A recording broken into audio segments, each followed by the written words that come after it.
Ano guys, sa tugnaw nga panahon guys, wa man ta kapanagat. Naglata lang kog sardinas guys, pero akong gibutangan bitaw kani guys, kani ambi ra ng luwag ko. Kani guys, akong gibutangan og tangad. Ya kani siya guys, mga okra ni guys. Ya ubang sangkap, mga ahos ug bombay man na naggista. Ya karon guys, ako ning ilunod ang atong ubang ingredients. Ambi na be.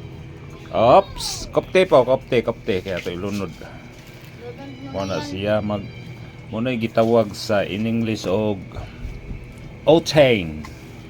Mag-octane tag guys, mag-octane. Tugnaw panahon guys, kinahanglan tag sabaw para na enerhiya atong lawas. Para sa aning mga chikiting. Para ano? Gwapo ano? Mo ni si Burluloy the baby.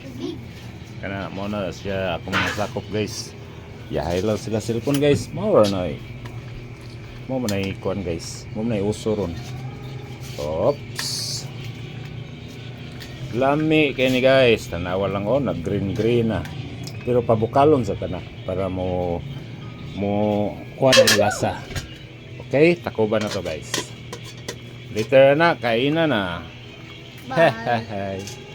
Bye bye guys. Bye-bye guys. Oh, bye bye yo. Bye-bye guys. Vlogger ka be. Oh.